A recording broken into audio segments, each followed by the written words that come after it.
नमस्कार। चलिए, आज रामायण के उस पन्ने को पलटते हैं जिसने सच में पूरे ब्रह्मांड को हिला कर रख दिया था।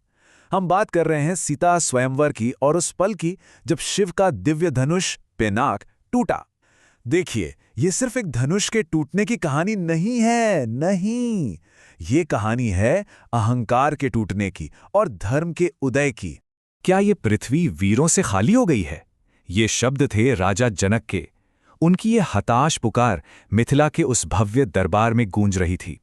ये सिर्फ एक सवाल नहीं था, बल्कि उस दौर की निराशा थी जिसने इस पूरी कहानी की नींव रखी। तो कहानी का पहला अध्याय है जनक का संताप।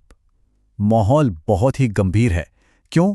क्योंकि इस सभा में मौजूद हर एक योद्धा, हर एक राजा एक नामुमकिन सी चुनौती के बोझ तले दबा हुआ महसूस कर रहा है। जरा उस सीन को सोचकर देखिए। मिथिला का भव्य दरबार लगा है और बीचों बीच रखा है वो विशाल धनुष पिनाक, भगवान शिव का धनुष। राजा जनक की एक ही शर्त थी, एक प्रतिज्ञा जिसे कहते थे वीर्य शुल्का, मतलब जो कोई भी अपनी वीरता दिखाकर इस धनुष पर डोरी चढ़ा देगा, सीता उसी की होंगी। पर असल मुश्किल तो ये थी कि देश विदेश से आए बड़े बड़े सूरमा उस धनुष को अपनी जगह से हिला तक नहीं पा रहे थे। जैसा कि वाल्मीकि जी ने लिखा है, मिथिला की धरती उस दिन एक ऐसी चुनौती देख रही थी जिसने बड़े बड़े महारथियों का घमंड चकनाचूर कर दिया था। राजा जनक का दर्द और दरबार में पसरा हुआ सन्नाटा दोनों बता रहे थे कि हालात कितने निराश करने वाले हो गए हैं। और इसी गहरी निराशा के बीच कहानी में एक ड्रामेटिक मोड़ आता है। यहां से शुरू होता है दूसरा भाग, रावण का अहंकार। अब मंच पर एक ऐसा किरदार आ रहा है जो पहली नजर में इस चुनौती का अकेला हल लगता है। लंका का राजा रावण अपने सिंहासन से गरजता है। उसके शब्दों में आत्मविश्वास से ज्यादा तो अहंकार है। वो सबको याद दिलाता है कि जिसने पूरा का पूरा कैलाश पर्वत उठा लिया हो, उसके लिए भला ये धनुष क्या चीज है। एक पल के लिए तो पूरे दरबार में उम्मीद की एक लहर सी दौड़ जाती है। तो रावण आगे बढ़ा पूरी शक्ति के साथ। उसने अपनी सारी की सारी ताकत झोंक दी, नसें तन गईं, माथे से पसीना बहने लगा, लेकिन वो दिव्य धनुष अपनी जगह से टस से मस भी नहीं हुआ। जिस दरबार में कुछ देर पहले रावण की गर्जना गूंज रही थी, अब वहां कानापूसी का शोर था। रावण का चेहरा गुस्से और बेइज्जती से लाल हो चुका था। सोचिए, दुनिया का सबसे शक्तिशाली राजा सबके सामने हार चुका था। रावण की हार के बाद दरबार में निराशा और भी ज्यादा बढ़ गई। लेकिन कहानी का सबसे दिलचस्प मोड़ तो अब आना था। यहां से शुरू होता है तीसरा और सबसे जरूरी अध्याय, राम का उत्थान। अब वक्त है एक सच्चे नायक के सामने आने का। जब सब बिल्कुल उम्मीद खो चुके थे, तब गुरु विश्वामित्र की शांत लेकिन दमदार आवाज गूंजती है। वो राम को उठने और राजा जनक का दुख खत्म करने का आदेश देते हैं। बस इस एक आज्ञा ने पूरी सभा का ध्यान उन दो युवा राजकुमारों की तरफ खींच लिया। वाल्मीकि जी इस पल को बहुत ही खूबसूरती से बताते हैं।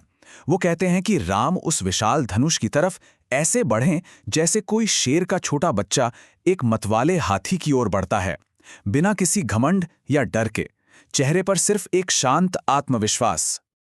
और अब हम कहानी के उस क्लाइमैक्स पर पहुंच गए हैं जिसका सबको बेसब्री से इंतजार था। वो महाविस्फोट, धनुष भंग। जहां बड़े बड़े योद्धा उस धनुष को हिला भी नहीं पाए थे, वहीं राम ने उसे ऐसे उठा लिया मानो वो कोई खिलौना हो। उनकी सहजता को देखकर तो पूरी सभा की आंखें फटी की फटी रह गई। और जैसे ही राम ने डोरी चढ़ाने के लिए धनुष को झुकाया, एक भयानक कान फाड़ देने वाली, पूरे ब्रह्मांड को कंपा देने वाली गर्जना हुई। पिनाक दो टुकड़ों में टूट चुका था। अरे, ये कोई मामूली घटना नहीं थी। जैसा वाल्मीकि बताते हैं, धनुष के टूटने की वो आवाज तीनों लोकों, स्वर्ग, पृथ्वी और पाताल में गूंज उठी। धरती कांपने लगी और समुद्र में उथल-पुथल मच गई। ये एक दिव्य घटना थी, एक सिग्नल था। मतलब ये कोई लोकल इवेंट नहीं था। इस आवाज ने सिर्फ मिथिला को नहीं, बल्कि पूरे ब्रह्मांड को ये संदेश दे दिया था कि धरती पर कुछ बहुत ही असाधारण हुआ है। इस दिव्य पल के बाद तो दरबार में जैसे उत्सव का माहौल छा गया।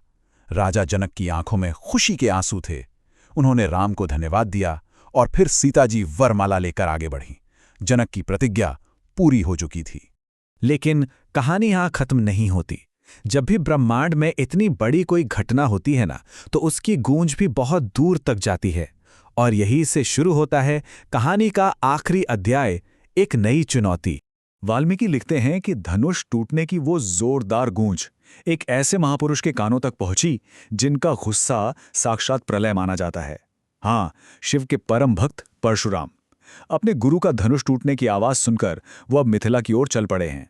तो इस तरह एक उत्सव का अंत एक नए टकराव की शुरुआत बन जाता है। अब सबसे बड़ा सवाल ये है कि इस महाविस्फोट का आखिरी नतीजा क्या होगा?